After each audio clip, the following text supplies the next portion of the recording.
ചിന്തിച്ചു നോക്ക്. പുണ്യനബി ഞെളിയമ്പറമ്പ് കോഴിക്കോട്ടെ പരിസരത്ത് ആ വഴിക്ക് കൊണ്ട് വരുമ്പോഴത്തെ വൃത്തികെട്ട എന്തൊരു വൃത്തിയാണ്, നാറ്റത്തിന്റെ നാറ്റം. അതിന് പരിഹാരമുണ്ടാക്കണം. ഏറ്റവും വലിയ ശാപം ചൊരിയുന്നത് വഴിയിലേക്ക് വൃത്തികേടിന്റെ വാസന വരുന്ന രൂപമാകുന്നു എന്ന് മുഹമ്മദ് നബി ഒരു ഹദീസിൽ പറയുന്നത്.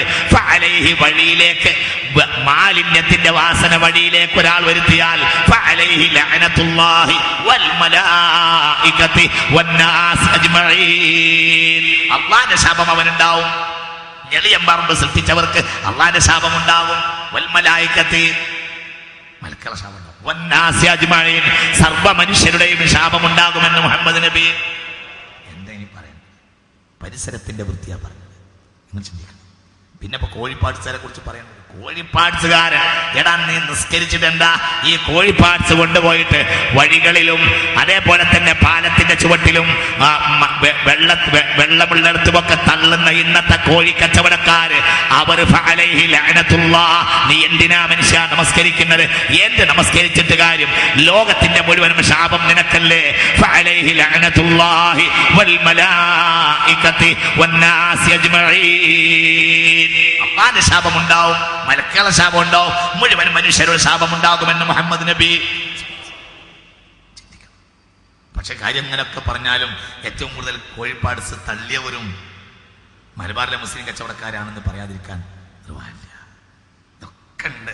പക്ഷെ ഇതൊക്കെ കടലാസിലെ പുലിയാണ്, ഒന്നും പുല്ല് തിന്നാറില്ല. ഒക്കെ കടലാസിലെ പുലിയാണ്. കോഴിപ്പാട്സ് കോഴിക്കട നിർത്തലാണ് നിനക്ക് നല്ലത്.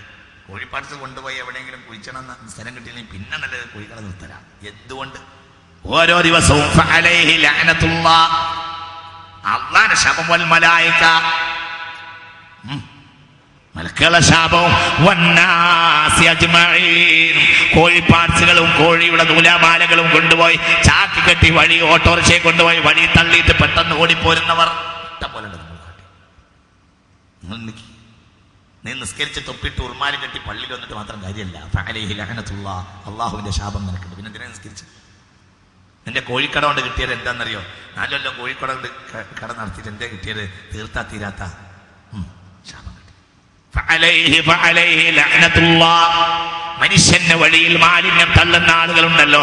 ഫഅലൈഹി ലഅനത്തുല്ലാഹി വൽ മലായികതി വന്നാസ് അജ്മഈൻ. ഇങ്ങനെ ഒരു മതമുണ്ടോ ലോകത്ത്? എന്താ മനുഷ്യന്മാരെ വിചാരിച്ചു മുഹമ്മദ് നബി വെറും നിസ്കാരം പറയാൻ വേണ്ടി വന്ന ആളാണെന്ന് സ്വല്ലല്ലാഹു അലൈഹി വസല്ലം. ഈ മനുഷ്യൻ പറയാത്ത ഒരു കാര്യമില്ല. സ്വല്ലല്ലാഹു അലൈഹി വസല്ലം വർക്കങ്ങോട്ട് പറയും, എന്തുകൊണ്ട് വമാ അർസൽനാക ഇല്ലാ റഹ്മതൻ ലിൽ ആലമീൻ, സർവ്വലോകത്തിന്റെ അനുഗ്രഹമാണ് മുഹമ്മദ് നബി. ഈ ഗ്രന്ഥമോ ഇതിനെപ്പറ്റി പറയുകയും വേണ്ട. അല്ലാഹു നസ്സല അഹ്സനൽ ഹദീസ് കിതാബൻ മുതശാബിഹാ. ആരോഗ്യ വകുപ്പുകാരെ, നിങ്ങളുടെ സർക്കുലർ അല്ല ലോകത്തെ ഏറ്റവും വലിയ ചൂടുള്ള വാർത്ത, ഏറ്റവും നല്ല വാർത്ത. മനോരമയോ മാതൃഭൂമിയോ ഒന്നുമല്ല, ഏറ്റവും നല്ല വാർത്ത. അല്ലാഹു നസ്സല, 1400 കൊല്ലം മുമ്പ് ഭൂമിയിൽ എവിടെയും വെളിച്ചവും ശുദ്ധിയും വൃത്തിയും വിതറിയ ഈ ഗ്രന്ഥം.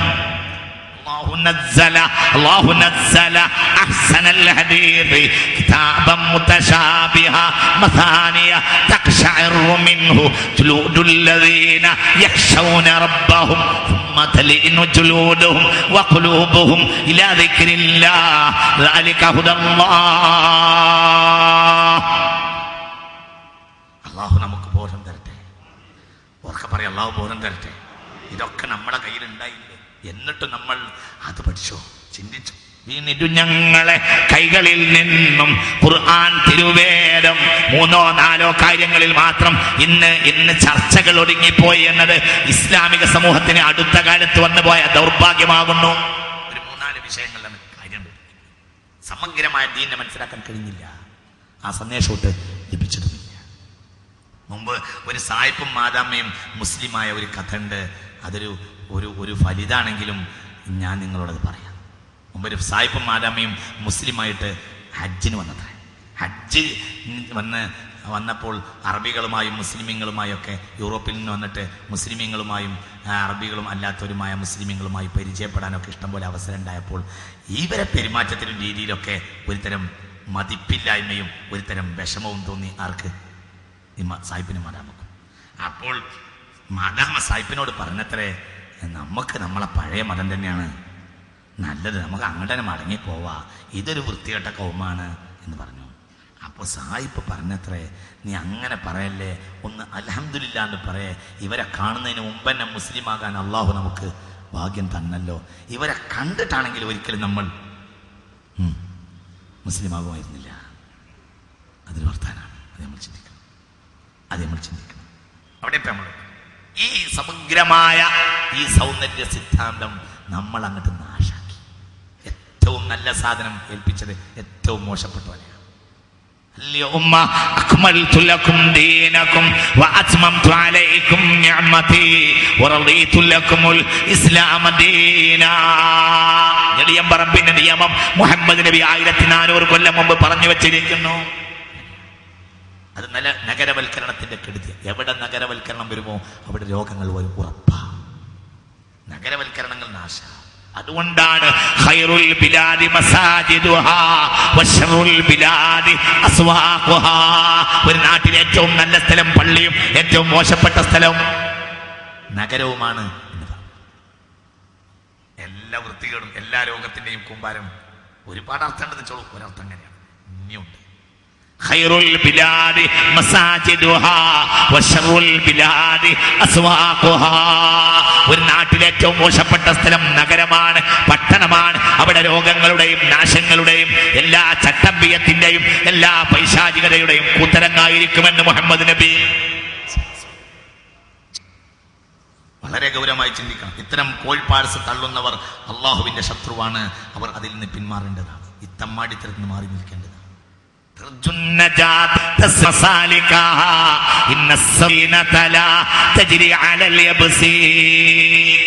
കവി പറഞ്ഞു, ഒരു വേശ്യക്ക് നന്നാവണമെന്നുണ്ടായിരുന്നു, പക്ഷേ ആ വേശ്യാലയത്തിന് പുറത്ത് കിടക്കാൻ അവൾക്ക് കഴിഞ്ഞില്ല. അപ്പോൾ അവൾ നന്നായതുമില്ല. നന്മ ഉണ്ടാവണമെങ്കിൽ ആദ്യം പരിസരം, അതിനുള്ള ഒരു തംഹീദ്, സാഹചര്യവൽക്കരണമാണ് ആദ്യമായി വേണ്ടത്. മുഹമ്മദ് നബി നന്നാവണമെന്ന് മാത്രമല്ല, അതിന്റെ സാഹചര്യവൽക്കരണമാണ് നടത്തിയത്. മുസ്തഫ നബി പറഞ്ഞു, നേരം വൈകിയോ കുറച്ച് വിഷയം കൂടി അങ്ങോട്ട് പോവില്ലേ? നേരം വൈകിയോ? പുണ്യ നബി സല്ലല്ലാഹു അലൈഹി വസല്ലമ തങ്ങൾ പറഞ്ഞു, നോക്കൂ നിങ്ങൾ, ബഹുമാനപ്പെട്ട മുആദ് ഇബ്നു ജബൽ റളിയല്ലാഹു അൻഹു ബസ്രയിലെ ഗവർണറായി അധികാരം ഏറ്റെടുത്തപ്പോൾ അദ്ദേഹം നടത്തിയ പ്രസംഗം ബഹുമാനപ്പെട്ട അബൂ മുസൽ അശ്അരി റളിയല്ലാഹു അൻഹു യമനിലെ ഗവർണറല്ല, ബസ്രയിലെ ഗവർണറായി അധികാരം ഏറ്റെടുത്തപ്പോൾ അദ്ദേഹം നടത്തിയ പ്രസംഗം മഹാനായ ഹസൻ ബസ്രി രേഖപ്പെടുത്തിയിരിക്കുന്നു. എന്താ പറയുന്നത്? ബഅഥനിയിലേക്കും ഉമർ എന്നെ ബസറയിലേക്ക് പറഞ്ഞയച്ചിട്ടുള്ളത് വഅല്ലിമകുമുൽ കിതാബ വസുന്ന, ഖുർആനും ഹദീസും പഠിപ്പിക്കാനും ഈ ബസറ എന്ന പട്ടണം ശുദ്ധീകരിക്കാനുമാണ്. നഗര ശുദ്ധീകരണത്തിന്റെ പ്രാധാന്യമാണ് ഈ പറയുന്നത്. നിങ്ങൾക്ക് ശ്രദ്ധിക്കുന്നുണ്ടോ? ആര് പറഞ്ഞു? മഹാനായ അബൂ മൂസ അശ്അരി റളിയല്ലാഹു അൻഹു ബസറയിൽ ഗവർണറായി വന്നപ്പോൾ നടത്തിയ കന്യപ്രസംഗം മഹാന്മാർ രേഖപ്പെടുത്തി, സുനൻ ദാരിമി രേഖപ്പെടുത്തിയതായി കാണാം. അദ്ദേഹത്തിന്റെ പ്രസംഗമാണ് ഖുർആനും ഹദീസും പഠിപ്പിക്കാനാണ് ഉമർ എന്നെ ബസറ പട്ടണത്തിലേക്ക് അയച്ചത്. പിന്നെ ഈ ബസറയിലെ വഴികളും നാട്ടുവഴികളും ഈ നഗരവും ഒന്ന് ശുദ്ധീകരിക്കണം. നഗരവൽക്കരണത്തിന്റെ ആദ്യ കാലഘട്ടത്തിന്റെ തുടക്കത്തിൽ ബസറ പട്ടണം ശുദ്ധീകരിക്കാൻ വേണ്ടി ഉമർ എന്നെ പറഞ്ഞയച്ചതാണെന്ന് പറഞ്ഞു സയ്യിദന അബൂ മൂസ അശ്അരി. നിങ്ങൾ ചിന്തിക്കണം, എന്താണ് ഈ മതമെന്ന് നിങ്ങൾ മനസ്സിലാക്കണം. ഇസ്ലാമിക നഗരം ശുദ്ധിയുടെ നഗരമാകണം. ആരാണ് നഗര ശുദ്ധീകരണത്തിന് ആളെ പറഞ്ഞയച്ചെന്നറിയോ? സയ്യിദുനാ ഉമർ, ഖലീഫ ഉമർ എന്ന വണ്ടിക്ക് ചക്രവണ്ടി കണ്ടുപിടിക്കാത്ത കാലഘട്ടത്തിൽ അത് മുസ്ലിം പണ്ഡിതന്മാർ, മുസ്ലിം ഭരണാധികാരികൾ ചെയ്തിട്ട് എല്ലാ ആധുനികവൽക്കരണവുമുള്ള സെക്കൻഡ് കൊണ്ട് മനുഷ്യനെ ഭസ്മമാക്കാനും സെക്കൻഡ് കൊണ്ട് വസ്തുക്കളെ ഭസ്മമാക്കാനും കഴിയുന്ന ഇന്നത്തെ കാലഘട്ടത്തിൽ എന്തുകൊണ്ട് കോർപ്പറേഷന്റെ അധികാരികളെ ഈ ആരോഗ്യത്തിന്റെ ധവളപത്രങ്ങൾ ഇറക്കിയാൽ മതിയോ? ഈ ചിക്കൻ ഗുനിയയുടെയും ഈ ഡെങ്കിപ്പനിയുടെയും സ്രോതസ്സുകളായ കൊതുകുകളെ കുറിച്ച് ധവളപത്രം ഇറക്കിയാൽ പോരല്ലോ, ആരോഗ്യത്തിന്റെ സെമിനാർ നടത്തിയാൽ പോരല്ലോ. ഇതല്ലേ നിങ്ങളുടെ ആദ്യത്തെ ബാധ്യത? സയ്യിദ്നാ ഉമർ ഇസ്ലാമിക ലോകത്തിന്റെ ആദ്യത്തെ പട്ടണങ്ങളിലൊന്നായ ബസറ പട്ടണത്തിലേക്ക് ഗവർണറെ പറഞ്ഞയച്ചു. മഹാനായ അബൂ മൂസൽ അശ്അരി റളിയല്ലാഹു അൻഹു വന്നിട്ട് ആദ്യമായി പ്രസംഗിച്ചത് അല്ലാഹു എന്നെ ഖുർആനും ഹദീസും പഠിപ്പിക്കാൻ വേണ്ടി പറഞ്ഞയച്ചതാണ്. ബസറയുടെ നാട്ടുവഴികൾ ശുദ്ധീകരിക്കാൻ വേണ്ടിയും ഈ നഗരത്തിന്റെ മാലിന്യങ്ങൾ എടുത്തു കളയാനാണ് എന്നെ പറഞ്ഞയച്ചത് എന്ന് അബൂ മൂസൽ അശ്അരി. ലോകം അവിടെ തന്നെയാണ്. ഇസ്ലാമിന്റെ അപ്പുറം ഒരു ശിബ്ർ കടക്കാൻ ഇന്നും മനുഷ്യ ലോകത്തിന് സാധ്യമല്ല. അൽഹംദുലില്ലാഹില്ലദീ ജഅലനാ മിൻ ഉമ്മത്തി മുഹമ്മദിൻ.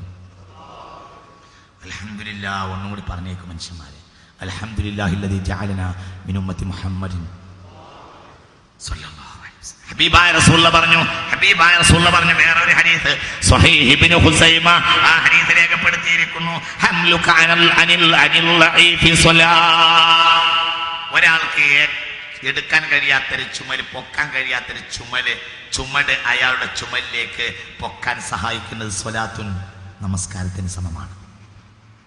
ഒന്ന് വഴിയിൽ നിന്നൊരു മാലിന്യം നീക്കുന്നതും നമസ്കാരത്തിന് സമമാണ്. പിന്നെ എങ്ങനെ ഞെളിയം പറമ്പ് ഇന്ന് ഇസ്ലാം അംഗീകരിക്കും അല്ലെ? പിന്നെ എങ്ങനെ കോഴിപ്പാട്സ് തള്ളുന്നവൻ നിസ്കരിച്ചിട്ട് എന്താ കാര്യം? അത് ഈ നമസ്കാരമല്ലേ ചെയ്യേണ്ടത്? ഇതിനെതിരല്ലേ അവൻ ചെയ്തത്? നിങ്ങൾക്ക് മനസ്സിലാവുണ്ടോ പറഞ്ഞത്?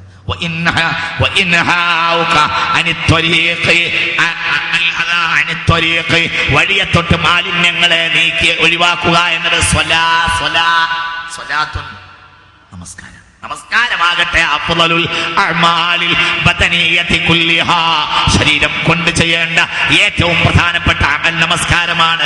ആ നമസ്കാരത്തോടാണ് പരിസര വൃത്തിയെയും പരിസര ശുചീകരണത്തെയും ഹബീബായ മുഹമ്മദ് നബി ഉപമിച്ചത്. എന്താ ഈ പറയുന്നത്? അപ്പൊ ഒരു കാര്യം മനസ്സിലാക്കാം, അതിന് നേരെ എതിർ ചെയ്യുന്നത് ഏറ്റവും വലിയ പാപമാണ്. ഏറ്റവും വലിയ നമസ്കാരം, ഏറ്റവും വലിയ അമലാകുന്ന നമസ്കാരമാണ് എന്ത്? വഴിയിൽ നിന്നൊരു വൃത്തികേട് നീക്കുക എന്ന കാര്യം. അങ്ങനെയാ വഴിയിൽ കണ്ട ഒരു മൂക്കിൽ നിന്ന് പുറത്താക്കിയ ഒരു വൃത്തികേട് ഒരു വഴിയിൽ ഒരാൾ കണ്ടു, അല്ലെങ്കിൽ പള്ളി കണ്ടു, വഴിയിൽ കണ്ടു, അതിനെ അയാൾ ദഫൻ ചെയ്തില്ല, മറമാടാതെ അതുവഴി നടന്നു പോകുന്നത് നരകം അനുഭവിക്കാനുള്ള ശിക്ഷയായി മാറുമെന്ന് ഞാൻ കണ്ടു എന്ന് മുഹമ്മദ് നബി സ്വല്ലല്ലാഹു അലൈഹി വസല്ലം. മനസ്സിലായില്ല നിങ്ങൾക്ക്? ഒരു മൂക്കിൽ നിന്ന് ഒരു വൃത്തികേട് ചാടിയാൽ അതവൻ അതിനവൻ മണ്ണിട്ട് മൂടിയിട്ട് അതുവഴി പോകാൻ പാടും. ഇല്ലെങ്കിൽ അത് കണ്ടിട്ടല്ല പോകുക. കാരണം ഇതിൽ നിന്ന് പുറത്തു വമിക്കുന്ന ബാക്ടീരിയകൾ മനുഷ്യന്റെ ആരോഗ്യത്തെ ക്ഷയിപ്പിക്കും. ആരോഗ്യം അതിപ്രധാനമാണ്.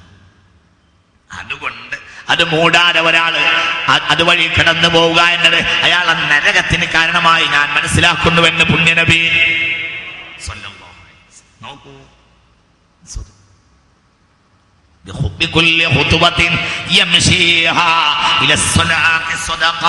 നമസ്കാരത്തിലേക്ക് നടക്കുന്ന ഓരോ കാലടിപ്പാട് സ്വതക്കയാണ്. ഒരു വഴിയിൽ നിന്ന് ഒരു മുള്ളെടുത്തു മാറ്റുന്നതും ഒരു വൃത്തികേട് നീക്കുന്നതും സ്വതക്കയാണെന്ന് സ്വഹീഹുൽ ബുഖാരി. പിന്നെ എങ്ങനെ നീ കോഴിപ്പാട് തള്ളു? ചിന്തിക്കണം. പിന്നെ എങ്ങനെ വഴികളിൽ വൃത്തികേട് ഉണ്ടാവും? വളരെ നമ്മൾ ചിന്തിക്കണം. എല്ലാവരും അത് ചിന്തിക്കണം. ഇത് വളരെ ഗൗരവമുള്ള വിഷയമാണ് ഈ പറയുന്നത്. പുണ്യനബി സ്വഹീഹുൽ ബുഖാരി ഹബീബായ മുഹമ്മദ് നബി വഴിയിൽ ആരെങ്കിലും ബുദ്ധിമുട്ടുണ്ടാക്കിയാൽ അവന് ശാപം നിർബന്ധമാണെന്ന് മുഹമ്മദ് നബി. വഴിയിൽ ആരെങ്കിലും കാഷ്ടിക്കുകയോ കാഷ്ടം കഴുകുകയോ ചെയ്താൽ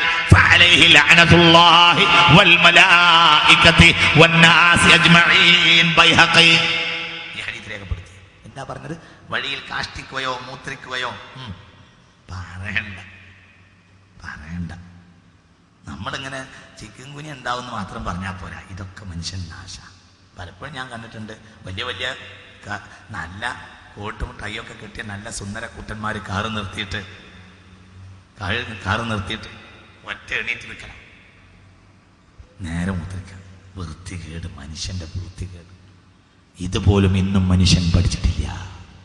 പുണ്യനബി പറഞ്ഞു, ആരെങ്കിലും വഴിയിൽ കാട്ടിക്കുകയോ മൂത്രിക്കുകയോ ചെയ്യുകയോ വഴിയിൽ കാറ്റം മൂത്രം കഴുകുകയോ ചെയ്താൽ ഫഅലൈഹി ലഅനത്തുല്ലാഹി വൽ മലായികതി വന്നാസ് അജ്മഈൻ, അല്ലാഹുവിന്റെയും മലക്കുകളുടെയും സർവ്വ മനുഷ്യരുടെയും ശാപമുണ്ടാകുമെന്ന് പുണ്യനബി സല്ലല്ലാഹു അലൈഹി വസല്ലം. അല്ലാഹു സുബ്ഹാനഹു വ തആല നമുക്ക് നാഫിയായ ഇൽമിനെ തരുമാറാകട്ടെ. മുഅ്മിനീങ്ങളെ, നീട്ടുന്നില്ല, സമയം താമസിച്ചു എന്ന് എനിക്കറിയാം. ചിന്തിക്കണം. പക്ഷേ ഒരു കാര്യം ചിന്തിക്കണം. ഇന്നത്തെ ഒരു കാര്യം കൂടി ഞാൻ പറയാം. ഇന്നിപ്പോൾ പറയുന്നത് ചിക്കൻ ഗുനിയ പോലത്തെ രോഗങ്ങളൊക്കെ ഉണ്ടാക്കുന്നത് കൊതുകാണ്. കൊതുകിന് അടിസ്ഥാനമായ കാരണം ഒന്ന് അമിതവ്യയമാണ്. അത് പറയാതെ ഈ വിഷയം പൂർത്തിയാവില്ല. അത് കണ്ടുപിടിക്കാൻ നമ്മുടെ ആരോഗ്യവകുപ്പ് ഇപ്പോഴും ശ്രദ്ധിച്ചിട്ടില്ല. ഒന്ന് അമിതവ്യയം. എന്തുകൊണ്ടാണ് കൊതുക് എന്തുകൊണ്ടാണ് ഈ മാലിന്യങ്ങൾ കുമിഞ്ഞുകൂടുന്നത്? ശ്രദ്ധിക്കണം. എന്തുകൊണ്ട്? ഇസ്രാഫ് തന്നെ. ശ്രദ്ധിക്കണം കേട്ടോ, ശ്രദ്ധിക്കണം. നല്ല പോലെ ചിന്തിക്കണം. തല നല്ല പോലെ ചിന്തിക്കണം.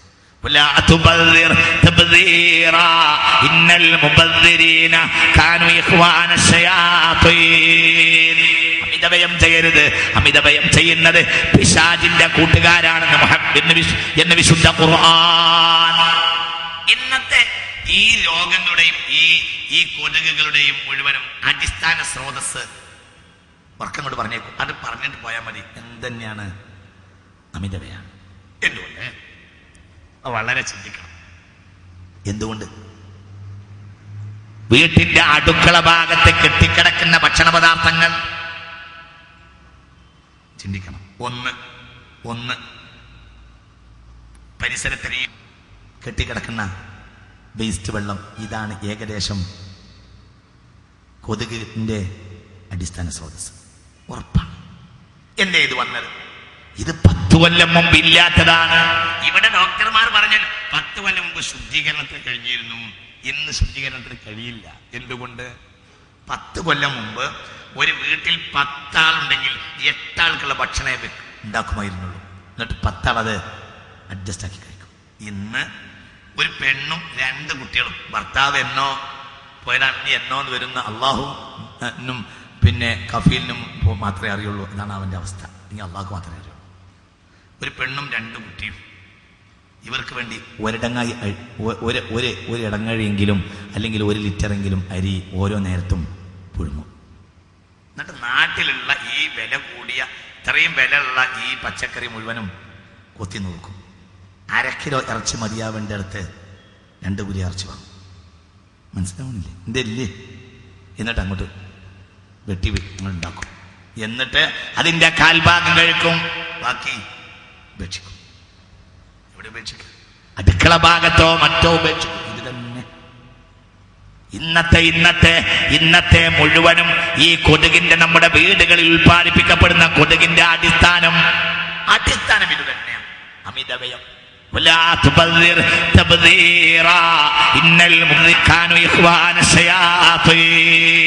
അമിതവ്യയം ചെയ്യരുത്. അമിതവ്യയം ചെയ്യുന്നത് പിശാചിന്റെ കൂട്ടുകാരാണെന്ന് മുഹമ്മദ് വിശുദ്ധ ഖുർആൻ. മുഹമ്മദ് നബിന്റെ സല്ലല്ലാഹു അലൈഹി വസല്ലമയുടെ വീട്ടിൽ ഒരിക്കലും കൊതുക് സംഭരണി ഉണ്ടായിട്ടുണ്ടാവില്ല എന്നാണ് ഞാൻ മനസ്സിലാക്കുന്നത്. എന്തുകൊണ്ടെന്നറിയോ? പ്രാർത്ഥന എന്താ? അല്ലാഹുവേ, മുഹമ്മദിന്റെ ഭക്ഷണം എപ്പോഴും കൂത്താകണമേ. കൂത്ത് എന്നാൽ അത്യാവശ്യം അങ്ങോട്ട് ഒക്കുന്ന ഭക്ഷണം, വയറ് നിറയരുത്. പിന്നെ എങ്ങനെ പുറത്തേക്ക് ഇടാനുണ്ടാവും? മനസ്സിലാവുന്നുണ്ടോ? എങ്ങനെ ഹദീസ് മനസ്സിലാവുന്നുണ്ടോ? നേരം വൈകിയോ? ഇപ്പോൾ അവസാനിപ്പിക്കും. നിങ്ങൾ ചിന്തിക്കണം. മുഹമ്മദ് നബിയുടെ വീട്ടിൽ സല്ലല്ലാഹു അലൈഹി വസല്ലം ഒരിക്കലും കൊതുക് സംഭരണി, അവിടെ ചിക്കൻ കുനിയില്ല, അവിടെ മട്ടൻ കുനിയില്ല, അവിടെ ഡെങ്കിപ്പനി ഇല്ല, അവിടെ ഒന്നുമില്ല. എന്തുകൊണ്ട്? വേസ്റ്റായിട്ട് സാധനമില്ല. ഇല്ല.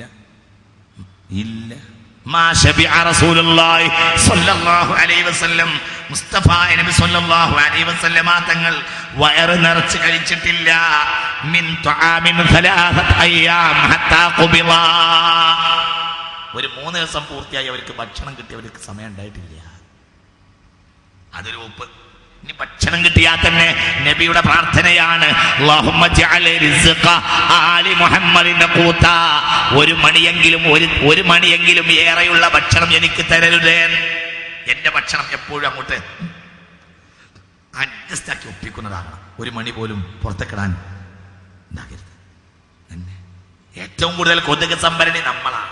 ഏറ്റവും കൂടുതൽ പനി ബാധിച്ചത് നമുക്കാണ്. എവിടെയാണ് ഈ ചിക്കൻ കുനിയ ബാധിച്ചത്? 1 തീരദേശങ്ങളിൽ വൃത്തിയില്ലാത്ത ഭാഗം വരാം. 3 വളരെ അടിസ്ഥാനമായ ചില ജോലിക്കാരായ ചില ആളുകൾ, അവരെ കൂട്ടത്തിൽ. പിന്നെ 1 ബാധിച്ചത് മുസ്ലിമീങ്ങളെ. എന്തുകൊണ്ട് വീട് നല്ല പെയിന്റൊക്കെ അടിക്കും, പക്ഷേ ഒരു ചെറുനാഴി അരി വെക്കേണ്ട അടുത്ത് ഒരിടങ്ങഴി അരി വെച്ചിട്ട് പുറം ഭാഗത്തേക്ക് അങ്ങോട്ട് തള്ളു.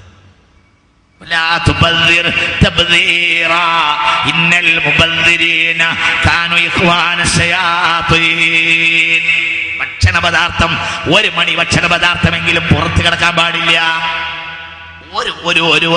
ഒരു ധാന്യമണി, വേവിച്ച ധാന്യമണി താഴെ വീണ് പോയാൽ അത് കുത്തിയെടുക്കുകയും അത് ശുദ്ധീകരിച്ച് കഴിക്കുകയും ചെയ്യണമെന്നാ മുഹമ്മദ് നബിയുടെ മതം. ഇന്നത്തെ നമ്മളെ അവസ്ഥ എന്താ? ഇന്നൊരു 10 അക്ക് തിന്നാനുള്ളത് നമ്മുടെ വെള്ളച്ചാലിലും മറ്റൊക്കെ ഇങ്ങനെ കിടക്കും. ഇത് തന്നെ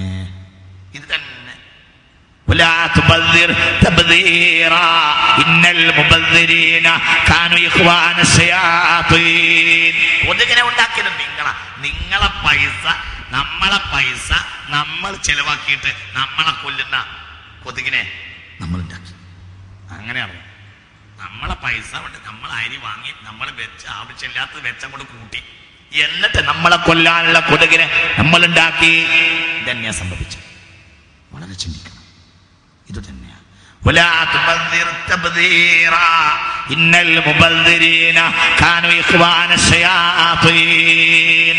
അമിതവ്യയം ചെയ്യരുത്.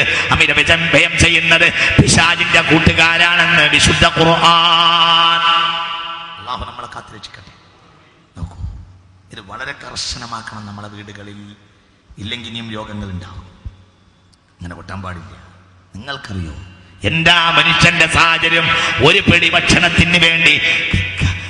ഭക്ഷണത്തിന് വേണ്ടി ബഹളമുണ്ടാക്കുന്ന എത്ര ലോകങ്ങളാണുള്ളത്. ചിന്തിക്കണം. നെറ്റിലൊരു ഫോട്ടോ ഉണ്ട്, അതെന്റെ മനസ്സിനെ പേടിപ്പിച്ചു. റുവാണ്ടയിലെ UNA ഭക്ഷണം വിതരണം ചെയ്യുന്ന ക്യാമ്പിലേക്ക് പോകുന്ന ഒരു കുട്ടി എഴഞ്ഞു പോകുന്ന ഒരു ചിത്രമുണ്ട് നെറ്റിൽ. നിങ്ങൾ ആരെയും കണ്ടിട്ടുണ്ടോ? നെറ്റിലുണ്ടൊരു ചിത്രം. റുവാണ്ടയിലെ ആഫ്രിക്കയിൽപ്പെട്ട റുവാണ്ടയിലെ ഒരു UNA ദാരിദ്ര്യ ഭാഗത്ത് ഒരു പ്രദേശത്ത് ഭക്ഷണം വിതരണം ചെയ്യപ്പെടുന്ന UNA സ്ഥലത്തേക്ക് നടന്ന് എഴഞ്ഞു പോകുന്ന ഒരു കുട്ടി. എഴയാൻ വയ്യ, ഭക്ഷണമില്ലായ്മ കൊണ്ട് വയറ് മാത്രം വീർത്ത് തോലൊട്ടി നിൽക്കുന്ന ഈ കുട്ടിയെ ഇപ്പോൾ മരിക്കുമെന്ന് കരുതി കാത്തു നിൽക്കാണ് തൊട്ടടുത്ത് കഴുകൻ. ഇവിടെ നമ്മൾ വെറുതെ തള്ള. അമിതവ്യയം തന്നെയാ സംഭവിച്ചു പോയത്. പഴയ കാലത്ത് ഒരാഴ്ച നമ്മളെ വീടുകളിൽ വെക്കുന്ന ഭക്ഷണം ഇന്ന് പലപ്പോഴും ഒരു ദിവസം വീട്ടിൽ വെക്കും. ഇതാ നാശം ഉണ്ടാക്കി. വസ്ത്രത്തിന്റെ കാര്യം പറയാൻ വേണ്ട. ഇതാവശ്യമില്ലാതെ ഇങ്ങനെ അലക്കാതെ കൂട്ടി അങ്ങനെ വിടും. എത്രയാ വസ്ത്രം? പഴയ കാലത്ത് ഒരാൾക്ക് ഒരു വസ്ത്രം, ഏറി വന്നാൽ 2 വസ്ത്രം. ഇന്നത്തെ അവസ്ഥ എന്താ? ഇന്നത്തെ അവസ്ഥ പഴയ കാലത്ത് 10 25 ആളുകൾ അണിയുന്ന മാത്രം 10 25 ആളുകൾ പഴയ കാലത്ത് അണിഞ്ഞിരുന്ന അത്ര വസ്ത്രം ഇന്ന് ഒരാൾക്ക് മാത്രം. അതിങ്ങനെ കൂട്ടിയിടും.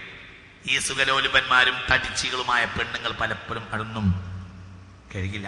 അലക്കാനുള്ള അവയവം നമ്മുടെ സാധനം നമ്മളെ വീട്ടിലുണ്ട്. അതിലേക്കൊന്ന് എടുത്തിട്ട് അതൊന്ന് വൃത്തിയാക്കാനുള്ള മനസ്സവർക്ക് ഇല്ല. അങ്ങനെയാണ്. അങ്ങനെ തന്നെയാണ്. രാവിലെ എണീറ്റിട്ട് നടന്നാൽ മാത്രം പോരാ, അതൊരു മേനി നടിക്കലിന്റെ ഭാഗം കൂടിയാണ് ആ നടത്തം. ഞാൻ അത്യാവശ്യം റോയലാണ്. അങ്ങനെയാണ്. ഇപ്പോൾ നമ്മളെ പെണ്ണുങ്ങളൊക്കെ രാവിലെ നടക്കാൻ തുടങ്ങിയിട്ടുണ്ട്. നല്ല തന്നെയാണ്. പക്ഷേ അത് മര്യാദയ്ക്ക് വീട്ടിലെ പണിയെടുത്താൽ മതി. നടക്കേണ്ട ആവശ്യമില്ല. എന്നാ നിങ്ങൾ മനുഷ്യണ്ടായിട്ട് കാലത്രയായി എന്നാ പെണ്ണുങ്ങൾ ഈ മോർണിംഗ് വാക്ക് നടത്തിയിട്ടുള്ള ചരിത്രത്തിൽ എന്തെങ്കിലും ഉണ്ടോ? മിഡിൽ ഈസ്റ്റിൽ അങ്ങനത്തെ ഒരു ചിത്രമുണ്ട്. ഏതോ പണിയില്ലാത്ത യൂറോപ്യന്മാർ ചെയ്തിട്ടുണ്ടാവുന്നല്ല. മിഡിൽ ഈസ്റ്റ് അങ്ങനെ ഏഷ്യയിൽ അങ്ങനെ ചരിത്രമുണ്ട്. രാവിലെ എണീറ്റിട്ട് പെണ്ണുങ്ങൾ നടക്കുന്ന ചരിത്രമുണ്ടെന്ന്. എൻ്റെ ഒക്കെ അടിച്ചുകളാ പണിയെടുക്കൂല. ആ അലക്കാനുള്ള സാധനം അലക്കാൻ വയ്യ, ഒന്നും ചെയ്യില്ല. ഒന്ന് വൃത്തിയാക്കി ഒന്നും ചെയ്യില്ല. ഇങ്ങനെ നടക്കാനും വയ്യ, ഇരിക്കാനും വയ്യ. ഇങ്ങനെയാ. നിങ്ങൾ ചിന്തിക്കണം, ഇതാ സംഭവിച്ചത്. വസ്ത്രം കൂടി, ഭക്ഷണം കൂടി, വെള്ളത്തിന്റെ കാര്യം പറയും വേണ്ട. ഈ നഗരവൽക്കരണവും വെള്ളപ്പൈപ്പും വന്നതിന് ശേഷമാണ് കൊതുക് കൂടിയിട്ടുള്ളത്. അത് തന്നെ പഴയ കാലത്ത് നോക്കൂ, നിങ്ങൾ ആലോചിച്ചു. എന്താ പഴയ കാലത്ത് 10 വീടുകളിൽ 25 വീടുകളിൽ ചെലവാകുന്നതിനേക്കാൾ കൂടുതൽ വെള്ളം ഇന്ന് ഒരു പെണ്ണും 2 കുട്ടികളുള്ള ഒരു വേലക്കാരിയുള്ള ഒരു വീട്ടിൽ ചെലവാകും. വെള്ളം ഇങ്ങനെ തുറന്നുണ്ടായി. എന്നിട്ട് അവർ 4 പാത്രം കഴുകാണ്ടാവും. പിന്നെ അത് കെട്ടിക്കിടക്കാതിരിക്കും. കെട്ടിക്കിടന്ന സ്വാഭാവികമായും കൊതുക് വരും. കൊതുക് വന്നാൽ ചിക്കൻ കുനി ഉണ്ടാവും, മട്ടൻ കുനി ഉണ്ടാവും, ഇല്ലാണ്ടാവും. അതന്നെ കാരണം കണ്ടുപിടിക്ക്. ഇങ്ങനെ പൈപ്പ് ഇങ്ങനെ തുറന്നു. ഇങ്ങനെയാ. വെള്ളത്തിൽ അമിതവ്യയം ചെയ്യരുതേന്ന് ഈ നഗരവൽക്കരണം വരുന്നതിന് മുമ്പ് മുഹമ്മദ് നബി സ്വല്ലല്ലാഹു അലൈഹി വസല്ലം പറഞ്ഞു, വെള്ളത്തിൽ അമിതവ്യയം ചെയ്യരുത്. സമൃദ്ധമായി ഒഴുകുന്ന പുഴയുടെ കരയിലിരിക്കുകയാണെങ്കിൽ പോലും. എന്താ പറഞ്ഞത്? ഇതൊക്കെ പറയാൻ ഒരു മനുഷ്യനെ ഈ ഭൂമിയിൽ വന്നിട്ടുള്ളൂ. ആരാണ്? മുഹമ്മദ് നബി. അല്ലെങ്കിൽ പറയൂ കോഴിക്കോട്ടുകാരെ, വേറൊരാളെ ലോകത്തിന്റെ അങ്ങനെ വേറൊരു മനുഷ്യൻ. വെള്ളത്തിൽ അമിതവ്യയം ചെയ്യരുത്. സമൃദ്ധമായി ഒഴുകുന്ന പുഴയുടെ കരയിലിരിക്കുകയാണെങ്കിൽ പോലും എന്ന് മുഹമ്മദ് നബി. എന്താ നമ്മളവസ്ഥ? 1000 ലിറ്ററിന്റെ ഒരു ടാങ്ക് ഫുള്ളാക്കിയിട്ട് ഒരു പെണ്ണൊരു 10 പാത്രം കഴിക്കാൻ, അത് കഴിഞ്ഞ് വീണ്ടും അടിക്കാൻ നമുക്ക് പ്രശ്നമൊന്നുമില്ല. നമുക്ക് കിണറ്റിൽ വെള്ളമുണ്ട്, മോട്ടറുണ്ട്, കണക്കുണ്ട്, വൈദ്യുതിയുണ്ട്. കുഴലിൻ്റെ ഉള്ളിലും പുറത്തുമായിട്ട് ഗൾഫിൽ നിന്ന് പൈസയും വരുന്നുണ്ട്. എല്ലാം നമുക്കുണ്ട്. വൈദ്യുതി ബില്ല് കൂടിയാൽ സമരം ചെയ്യാൻ നമുക്ക് പ്രസ്ഥാനങ്ങളും സംഘടനകളും രാഷ്ട്രീയങ്ങളും പ്രസ്ഥാനങ്ങളും ഒക്കെ അതുമുണ്ട്. എല്ലാം നമ്മുടെ കയ്യിലുണ്ട്. പക്ഷേ ചിക്കൻ കുനിയെ ഒഴിവാക്കാൻ നമുക്ക് പ്രൊട്ടക്ഷൻ ഇല്ല. തങ്ങൾ പറഞ്ഞു, നമുക്ക് നേരത്തെ തങ്ങൾ പറഞ്ഞല്ലോ, ബുള്ളറ്റ് പ്രൂഫ് ധരിച്ചാൽ തൽക്കാലം വെടിയുണ്ട ഒഴിവാക്കാം.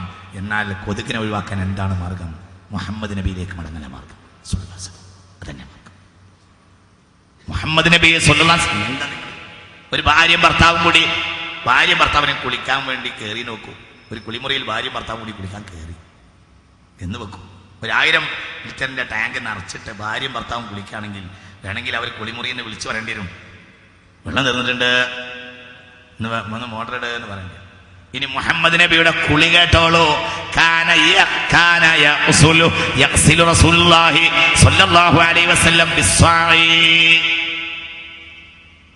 ഒരു സായ വെള്ളം കൊണ്ട് റസൂലുള്ള കുളിക്കുക.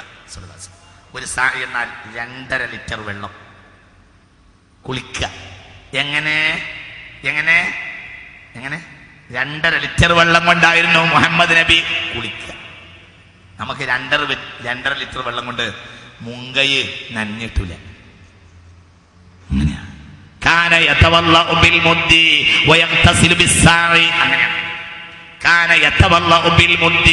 ഒരു മുദ്ദ് കൊണ്ട് വുളു ചെയ്യും. ഒരു മുദ്ദ് എന്നാൽ 600 മില്ലി ലിറ്റർ. 600 മില്ലി ലിറ്റർ ഉണ്ടാവും. പിന്നെ എങ്ങനെ കൊതുകിന് വെള്ളം ഉണ്ടാവും? ഭൂമിക്ക് കുടിക്കാനില്ല. നിങ്ങൾക്ക് മനസ്സിലാവുന്നുണ്ടോ പറഞ്ഞത്? പരിസരത്ത് വെള്ളം കെട്ടി കിടക്കുന്ന പ്രശ്നം പിന്നെ ഇല്ലല്ലോ. എങ്ങനെ ഉണ്ടാവും?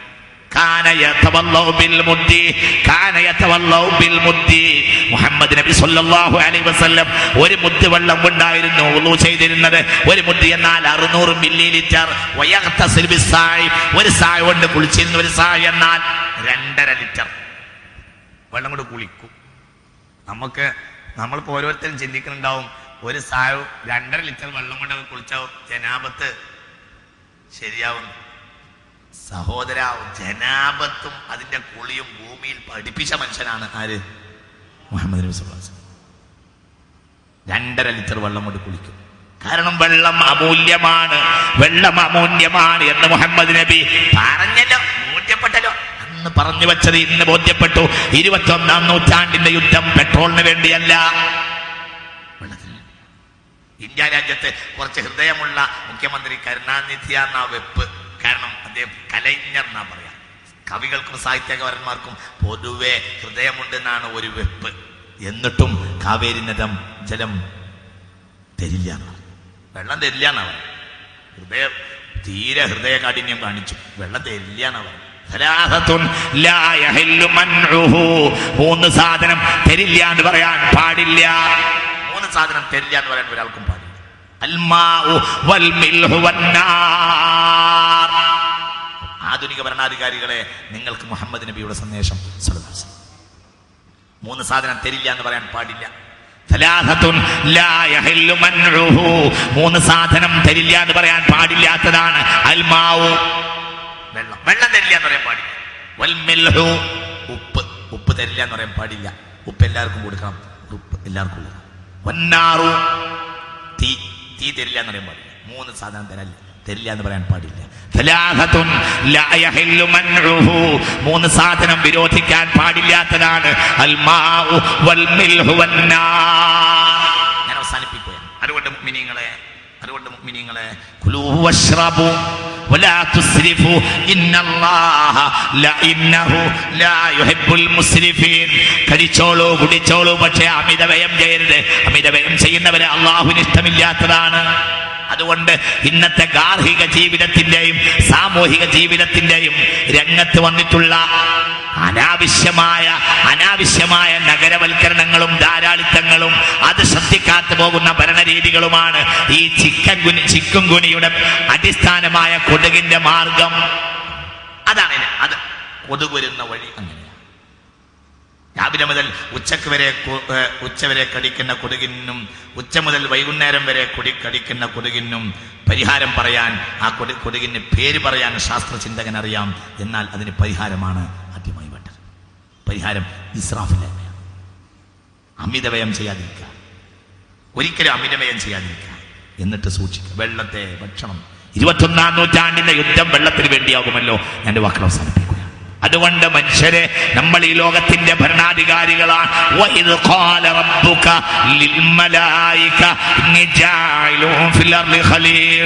ഭൂമിയുടെ ഭരണാധികാരികളാണ്. നമ്മൾ ആരോഗ്യമുള്ളവരാകണം, കരുത്തുള്ളവരാകണം, ധിഷണയുള്ളവരാകണം. നല്ല ധിഷണയുണ്ടാകണമെങ്കിൽ നല്ല ആരോഗ്യം വേണം. അതുകൊണ്ട് ആരോഗ്യത്തെ സൂക്ഷിക്കും. ആരോഗ്യം മതത്തിന്റെ ഭാഗമാണ്. ആരോഗ്യ സംരക്ഷണം മതത്തിന്റെ ഭാഗമാണ്. എൻ്റെ വാക്കുകൾ അവസാനിപ്പിക്കുകയാണ്. മതചിന്തകന്മാർ, സാംസ്കാരിക പ്രവർത്തകന്മാർ ഈ മതകീയ സന്ദേശവും ഈ മുഹമ്മദ് നബിയ സന്ദേശവും ഈ ഭൂമിയിലെവിടെയും പ്രചരിപ്പിക്കാൻ താല്പര്യം കാണിക്കണമെന്ന് അപേക്ഷിച്ചുകൊണ്ടും അല്ലാഹു സുബ്ഹാനഹു വ തആല നല്ലത് പറയാനും നല്ലത് ചിന്തിക്കാനും എപ്പോഴും നമുക്ക് തൗഫീഖ് ചെയ്യുമാറാകട്ടെ. സമയം വളരെ താമസിച്ചിട്ടുണ്ട് എന്നതുകൊണ്ടും ഒരു ദുആ ചെയ്യാതെ പോകരുത്. എൻ്റെ മകളുടെ വിവാഹം നിശ്ചയിച്ചിട്ടുണ്ട്. അത് നടത്താൻ ഇങ്ങനെയുള്ള സദസ്സിലെ പ്രാർത്ഥന മാത്രമേ മുതലായിട്ടുള്ളൂ. അല്ലാഹു സുബ്ഹാനഹു വ തആല ഖുർആന്റെ ഫضل ബറക്കത്ത് കൊണ്ട് അദ്ദേഹത്തിൻ്റെ മകളുടെ വിവാഹം മംഗളമാക്കി കൊടുക്കട്ടെ. അല്ലാഹു നന്നാക്കി കൊടുക്കട്ടെ. അല്ലാഹു നന്നാക്കി കൊടുക്കട്ടെ. ആരും പോകരുത്. 10 ലക്ഷത്തോളം ആളുകൾക്ക് കേരളത്തിൽ ഇത്തരം വ്യാധികൾ കൊണ്ട് രോഗം ബാധിച്ചു എന്നാണ് പത്രങ്ങളൊക്കെ എഴുതിയത്. അതിനൊരു പരിഹാരം ഇത്തരം വ്യാധികളിൽ നിന്ന് നമ്മൾ ഞാൻ സമർപ്പിക്കുകയാണ്. എല്ലാവരും അത് ചിന്തിക്കുകയും മനസ്സിലാക്കുകയും ചെയ്യണമെന്ന് അപേക്ഷിച്ചുകൊണ്ടും മഹല്ലു തലങ്ങളിൽ എല്ലാം ആരോഗ്യ ബോധവൽക്കരണം നടത്തണമെന്ന്. ഇത് മതത്തിന്റെ ഭാഗമാണ്. ആരോഗ്യ ബോധവൽക്കരണം മതത്തിന്റെ ഭാഗമായി എല്ലാ മഹല്ലുകളിൽ നടത്തണമെന്ന് എല്ലാ മഹല്ലധികാരികളെയും ഇസ്ലാമിക പ്രവർത്തകന്മാരോടും അപേക്ഷിച്ചുകൊണ്ട് മെഡിക്കൽ കോളേജിലും മിംസിലും ബേബിയിലും ചെസ്റ്റിലുമൊക്കെയായി നിറഞ്ഞു കിടക്കുന്ന രോഗികളുടെ മൊത്തം ശമനത്തിന് വേണ്ടിയും രോഗനിവാരണത്തിന് വേണ്ടിയും ഇലാഹിൻ്റെ റഹ്മത്ത് നമ്മുടെ മേൽ ഒരു കാര്യം പ്രാർത്ഥനയാണ്. അള്ളാഹുവിനോട് പ്രാർത്ഥിക്കണം. അള്ളാഹു നമുക്ക് തൗഫീഖ് ചെയ്യട്ടെ. ഇലാ ഹദ്റത്തിൻ നബി മുഹമ്മദിൻ സ്വല്ലല്ലാഹു അലൈഹി വസല്ലം. അൽ ഫാത്തിഹ.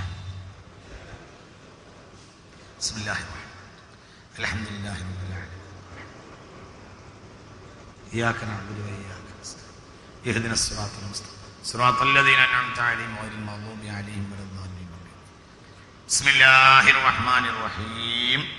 ഖുൽ ഹുവല്ലാഹു അഹദ് അല്ലാഹുസ് സമദ് ലം യലിദ് വലം യൂലദ് വലം യകുൽ ലഹു കുഫുവൻ അഹദ്.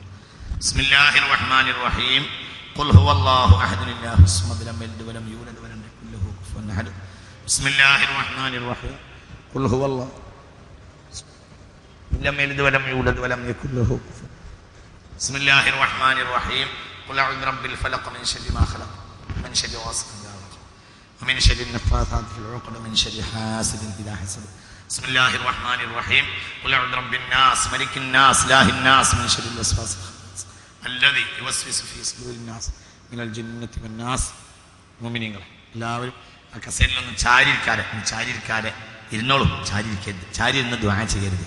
അല്ലാഹു റബ്ബുൽ ഇസ്സത്തിനോട് ഒരു കാര്യം പേടിച്ച് മാത്രമേ ചോദിക്കാൻ പാടുള്ളൂ. ദുആ ചെയ്യാതിരിക്കാം, പക്ഷെ ദുആ ചെയ്യുമ്പോൾ അദബിൽ ദുആ ചെയ്യണം. അല്ലാഹുവിനോട് ദുആ ചെയ്യണം. അല്ലാഹുവിനോടാണ് ചോദിക്കേണ്ടത്. അവനാണ് നമ്മുടെ രക്ഷിതാവും, അവനാണ് നമ്മുടെ സൃഷ്ടാവും, അവനാണ് നമ്മുടെ സർവസ്വവും. അതുകൊണ്ട് അവനോട് ചോദിക്കുമ്പോൾ അവങ്കലേക്ക് നാളെ നമുക്ക് മടങ്ങി ചെല്ലാനുള്ളതുമാണ്. അല്ലാഹു നമ്മളെ രക്ഷപ്പെടുത്തട്ടെ.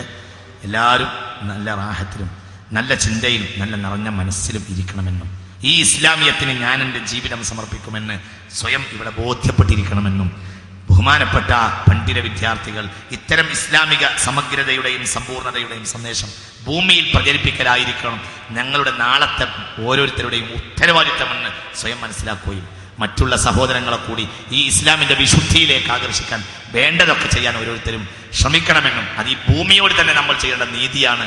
ഈ ഇസ്ലാമിക സന്ദേശം ഭൂമിയിൽ പ്രചരിപ്പിക്കുക എന്നത് നമ്മൾ ഈ ഭൂമിയോട് ചെയ്യേണ്ട നീതിയാണെന്ന് കൂടി ഓർമ്മപ്പെടുത്തി. ആമീൻ. അൽഹംദുലില്ലാഹി റബ്ബിൽ ആലമീൻ. അല്ലാഹുമ്മ സ്വല്ലി അലാ സയ്യിദിനാ മുഹമ്മദ് വഅലാ ആലി സയ്യിദിനാ വഹബീബിനാ മുഹമ്മദ്. അല്ലാഹുവേ എല്ലാ രോഗികൾക്കും ശമനമുണ്ടാകണമേ തമ്പുരാനെ. അല്ലാഹുവേ, ഇനി ഒരാളും ചിക്കുൻകുനിയും മറ്റു രോഗങ്ങളും ബാധിച്ച് ഒരാൾ മരിച്ചു പോകരുതേ തമ്പുരാനെ. അല്ലാഹുവേ, ഏത് കൊതുകിനാലുണ്ടായ രോഗമാണെങ്കിലും അതൊക്കെ ശമിപ്പിക്കാൻ നീയാണ് കഴിവുള്ളവൻ. എല്ലാ സൃഷ്ടിത്വത്തിൻ്റെയും അടിസ്ഥാനം നീ തന്നെയാണ്. എല്ലാം നിൻ്റേതാണ്. എല്ലാത്തിൻ്റെ മടക്കവും നിന്നിലേക്കാണ്. നീ രോഗത്തെ ശിഫയാക്കണമേ തമ്പുരാനെ. നീ രോഗത്തെ ശിഫയാക്കണമേ റബ്ബേ. നീ ശമനം നൽകണമേ റബ്ബേ. സമ്പൂർണ്ണ ശമനം നൽകണമേ റബ്ബേ. അല്ലാഹുവേ, മെഡിക്കൽ കോളേജിലും അതേപോലെ ചെസ്റ്റിലും ബേബിയിലും മിംസിലും ഒക്കെയായി ഈ നഗരത്തിൽ രോഗികളായി കിടക്കുന്നവർക്കും രോഗത്തിന് വലിയ രോഗമുണ്ട് പക്ഷേ ആശുപത്രിയിൽ വന്ന് ചികിത്സിക്കാൻ സൗകര്യങ്ങളില്ലാതെ വീടുകളിൽ കിടക്കുന്നവർക്കും ഞങ്ങളുടെ രാജ്യത്തെ രോഗികൾക്കും സർവ്വ രോഗികൾക്ക് വേണ്ടിയും ഞങ്ങൾ നിന്നോട് പ്രാർത്ഥിക്കുകയാണ്. നീ ശമനം നൽകണമേ തമ്പുരാനെ. ഞങ്ങൾ ഈ പ്രാർത്ഥനയുടെ ഫലം ഈ ലോകത്തെ ഹിന്ദു മുസ്ലിം ക്രിസ്ത്യൻ എന്ന വ്യത്യാസമല്ലാതെ എല്ലാ രോഗികൾക്കും ശമനം കൊടുക്കണമേ തമ്പുരാനെ. എല്ലാവർക്കും രക്ഷ കൊടുക്കണമേ തമ്പുരാനെ. എല്ലാ രോഗവും മാറണമേ റബ്ബേ. എല്ലാവരും രക്ഷപ്പെടണമേ റബ്ബേ. എല്ലാവരും നന്നാവണമേ റബ്ബേ. എല്ലാവരും നന്നാവണമേ തമ്പുരാനെ. എല്ലാവരെയും നീ രക്ഷപ്പെടുത്തണമേ റബ്ബേ. ഹിന്ദു മുസ്ലിം ക്രിസ്ത്യൻ എന്ന വ്യത്യാസമൊന്നുമില്ലാതെ എല്ലാ മനുഷ്യർക്കും നീ ശാന്തിയും സമാധാനവും ആരോഗ്യവും ഐക്യവും എല്ലാം നൽകണമേ തമ്പുരാനെ. എല്ലാവരെയും രക്ഷപ്പെടുത്തണമേ റബ്ബേ. ഈ വെളിച്ചത്തിന്റെ ദീപ്തമായ ഈ അക്ഷയാക്ഷയമായ ദീപ്തിയിലേക്ക് സർവ്വ മനുഷ്യരെയും നീ വഴി നടത്തണമേ തമ്പുരാനെ. ഞങ്ങളെ പ്രബോധനം അതിന് കാരണമാകണമേ തമ്പുരാനെ. എല്ലാവരും ആ ഭാഗം ഒന്ന് ശ്രദ്ധിക്കണമേ അല്ലാഹ്. ഞങ്ങളെ ഈ പ്രബോധനം അതിനൊരു കാരണമാക്കണമേ തമ്പുരാനെ. നീ ഞങ്ങളെ രക്ഷപ്പെടുത്തണമേ റബ്ബേ. നീ ഞങ്ങളെ രക്ഷപ്പെടുത്തണമേ റബ്ബേ. അല്ലാഹുവേ, വളർന്നു വരുന്ന നഗരവൽക്കരണങ്ങൾ കാരണമായി സംഭവിച്ചുകൊണ്ടിരിക്കുന്ന രോഗങ്ങൾക്ക് പരിഹാരമുണ്ടാകണമേ തമ്പുരാനെ. നഗരവൽക്കരണങ്ങളല്ല വേണ്ടത്, മനുഷ്യന്റെ ആരോഗ്യമാണ്. ഇല്ലെങ്കിൽ ക്ഷയിച്ചു പോയ മനുഷ്യ സമൂഹം ബുദ്ധി നഷ്ടപ്പെട്ട് ഭാവിയിൽ നാശത്തിന്റെ കൂമ്പടഞ്ഞ് നാശത്തിലേക്ക് സർവ്വ നന്മയുടെയും നേട്ടത്തിന്റെയും കൂമ്പടഞ്ഞ സമൂഹമായി മാറും. ഈ ഭൂമിയുടെ നാശം, ഈ ഭൂമിയിൽ ഞങ്ങൾ നാശപ്പെടുത്തിയത് മൊത്തം മനുഷ്യ സമുദായത്തിന്റെ നാശമാകുന്നതിന് മുമ്പ് ഞങ്ങൾക്ക് നീ ബോധം നൽകണമേ തമ്പുരാനെ. അല്ലാഹുവേ, ഈ ലോകത്തെ ആരോഗ്യമുള്ള അവസാനത്തെ ജനത ഞങ്ങളാകരുതേ തമ്പുരാനെ. ഇന്നത്തെ നഗരവൽക്കരണങ്ങൾ, ഇന്നത്തെ യുദ്ധങ്ങൾ കാണുമ്പോൾ തോന്നുന്നത് ആരോഗ്യമുള്ള അവസാനത്തെ ജനത ഈ നൂറ്റാണ്ടിലെ ജനതയാകുമോ എന്ന് പേടിക്കപ്പെടേണ്ടതാണ്. അടുത്ത് പിറന്നു വീഴുന്ന ജനത ഒരുപക്ഷെ രോഗിയായി, ബീജം പോലും രോഗിയായി തീരുമോ എന്ന സാഹചര്യത്തിലേക്കാണ് ഇന്നത്തെ യുദ്ധങ്ങളും ശാക്തിക കിടമത്സരങ്ങളും ഇമ്പീരിയലിസ്റ്റ് കിടമത്സരങ്ങളും ഇന്നത്തെ നഗരവൽക്കരണങ്ങളും ആറ്റമിക് എനർജി നാശത്തിന് വേണ്ടി ചെലവഴിക്കപ്പെടുന്നതും നാളത്തെ മനുഷ്യൻ ജനിക്കുന്നത് വരെ രോഗിയാകുമോ എന്ന് സംശയിക്കപ്പെടേണ്ട സാഹചര്യമാണ്. ഇതിനൊക്കെ ഒരു പരിഹാരം ഉണ്ടാക്കണമേ തമ്പുരാനെ. നക്ഷത്ര യുദ്ധങ്ങൾ അവസാനിക്കണമേ റബ്ബേ. നക്ഷത്ര യുദ്ധങ്ങൾ അവസാനിക്കണമേ റബ്ബേ. ഭൂമിയിൽ മുഴുവനും ഈ രോഗാണുക്കൾ വിതറുന്ന യുദ്ധങ്ങളിൽ നിന്ന് സർവ്വ രാജ്യങ്ങളെയും പിന്തിരിപ്പിക്കണമേ തമ്പുരാനെ. അല്ലാഹുവേ, ഭൂമിയിൽ സമാധാനം നൽകണമേ റബ്ബേ. എല്ലാ മനുഷ്യർക്കും സമാധാനം നൽകണമേ റബ്ബേ. ഭൂമിയിലെ സമാധാനം കെടുത്തിക്കളയുന്ന അമേരിക്കക്ക് ഒരു ബോധം കൊടുക്കണമേ തമ്പുരാനെ. ഭൂമിയിൽ അല്ലാഹു അനവധി അനുഗ്രഹം ചെയ്ത ആ ജനത ജനത ഭൂമിയുടെ തന്നെ നാശത്തിന് കാരണമായി തീരുകയാണ്. ലോകത്തിന്റെ മുഴുവനും തിന്മകളെ അവർ പർവ്വതീകരിക്കുകയും അവർ പർവ്വതങ്ങളെ പോലെ ചെയ്തു വെച്ച തിന്മകളെ അവർ ലാഘവത്തോടെ നോക്കിക്കാണുകയും ചെയ്യുന്നു. അവർ തിന്മയായി പോലും അത് നാളത്തെ ജനതയുടെ ജനനം പോലും അമേരിക്ക ചെയ്തു കൂട്ടിയ തിന്മ കൊണ്ട് നാളത്തെ ജനതയുടെ ജനനം പോലും നാശത്തിലേക്കാകുമോ എന്ന് സംശയിക്കപ്പെടേണ്ടതാണ്. അമേരിക്കയുടെ ഭരണാധികാരികൾക്ക് ബോധം നൽകണമേ തമ്പുരാനെ. അല്ലെങ്കിൽ അവരുടെ ബലിഷ്ഠമായ കൈകളും ബലിഷ്ഠമായ ചെങ്കോലും എത്ര ശക്തമാണെങ്കിലും അവരെ പരാജയപ്പെടുത്തണമേ റബ്ബേ, അവരെ തോപ്പിക്കണമേ റബ്ബേ, അവരെ പരാജയപ്പെടുത്തണമേ റബ്ബേ. ഭൂമിയിൽ മനുഷ്യർക്ക് സമാധാനമായി ജീവിക്കാനുള്ള സാഹചര്യങ്ങൾ ഉണ്ടാക്കണമേ തമ്പുരാനെ. പണ്ഡിതന്മാർ ഈ ദീപ്തമായ ഈ അക്ഷയാക്ഷയമായ വെളിച്ചത്തിന്റെ പ്രചാരകന്മാരാകണമേ തമ്പുരാന്. നിസ്സാരമായ തർക്കങ്ങളെ പർവ്വതീകരിച്ച് ഇസ്ലാമിക സൗന്ദര്യം നശിപ്പിച്ചു കളയുന്ന ഇന്നത്തെ രീതി അവസാനിക്കണമേ തമ്പുരാനെ. അല്ലാഹുവേ, നന്മയും ദഅവത്തും നടക്കണമേ റബ്ബേ. നന്മയിലേക്ക് ജനങ്ങൾ ക്ഷണിക്കപ്പെടുന്ന സാഹചര്യം നിലനിൽക്കണമേ തമ്പുരാനെ. ഞങ്ങളെ പെൺകുട്ടികൾക്ക് നല്ല ഭർത്താക്കന്മാരെ നൽകുകയും ഞങ്ങളെ വീടുകളിൽ സമാധാനം നൽകുകയും ഞങ്ങളെ കൃഷിയിലും കച്ചവടത്തിലും അഭിവൃദ്ധി നൽകുകയും ചെയ്യണമേ തമ്പുരാനെ. ഞങ്ങളുടെ രാജ്യത്ത് രോഗമില്ലാതാവുകയും ഞങ്ങളുടെ ഭരണകൂടങ്ങൾ നല്ല ഭരണകൂടങ്ങളാവുകയും ആര് ഭരിച്ചാലും, അച്യുതാനന്ദൻ ഭരിച്ചാലും ഉമ്മൻചാണ്ടി ഭരിച്ചാലും ആര് ഭരിച്ചാലും ഇവിടെ നീതി നടക്കണമേ തമ്പുരാനെ. അനീതി നടക്കരുതേ റബ്ബേ. കോഴയുടെ നാണം കേട്ട നാറിയ കഥകൾ കൊണ്ടാണ് ഇന്ന് മലയാളിയുടെ പ്രഭാതങ്ങൾ ഉണ്ടാകുന്നത്. കോഴ വാങ്ങിയവൻ നരകത്തിന്റെ അടിത്തട്ടിലാകുമെന്നാണ് പുണ്യനബി പറഞ്ഞത്. അല്ലാഹുവേ, ഈ കോഴയുടെ സാംസ്കാരികത്വം, ഈ അസാംസ്കാരികത്വത്തിന് സാംസ്കാരികമെന്ന് മുദ്രണം ചെയ്ത ഇന്നത്തെ കോഴയുടെ ഭരണങ്ങളും ഈ നാണം കെട്ട രീതികളും അവസാനിപ്പിക്കണമേ തമ്പുരാനെ. ആരൊക്കെ മനുഷ്യരെ പറ്റിക്കുന്നുവോ, ആരൊക്കെ കോഴക്കാരോ അവരെ പരാജയപ്പെടുത്തണമേ തമ്പുരാനെ. നീതിയും സംസ്കാരവും നടക്കണമേ തമ്പുരാനെ. നന്മ നടക്കണമേ അല്ലാഹ്. എല്ലാവർക്കും തുല്യ നീതി ഈ ഭൂമിയുടെ മക്കൾക്ക് മുഴുവനും ഇവിടെ നീതി ലഭിക്കണമേ തമ്പുരാനെ. റബ്ബന അലൈക തവക്കൽനാ വഇലൈക അനബ്നാ വഇലൈക്കൽ മസീർ. നാളെ റിക്കാർഡ് വായിക്കുന്ന ദിവസം റഹ്മത്തുള്ള ഈ ചെയ്ത സേവനവും ഈ തിരക്കിട്ട ദിവസം, ഈ പ്രതികൂല കാലാവസ്ഥയിൽ ഈ ടൗൺ ഹാള് മുഴുവനും ഈ കേരളത്തിലെയും മൊത്തം മനുഷ്യർക്ക് ഈ വെളിച്ചത്തെക്കുറിച്ച് ബോധ്യപ്പെടുത്തുന്ന ഈ സന്ദേശത്തിന് ഒന്നിരുന്ന ഇവരുടെ പ്രവർത്തനവും സ്വാലിഹായ അമലാക്കുകയും ഇത് കാരണം നരകത്തിൽ സ്പർശിക്കാതെ ഞങ്ങൾക്ക് സ്വർഗം നൽകണമേ തമ്പുരാനെ.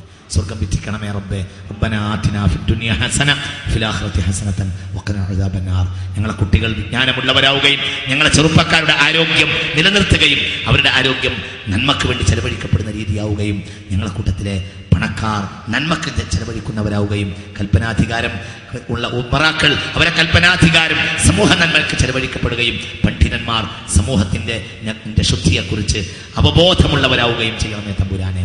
തവഫനാ മുസ്ലിമീന വഅൽഹഖനാ ബിസ്വാലിഹീൻ ബിഫദ്ലി സ്വല്ലല്ലാഹു അലാ മുഹമ്മദ്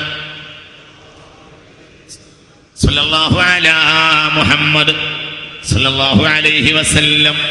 اللهم صل على محمد يا رب صل عليه وسلم صل على جميع الأنبياء.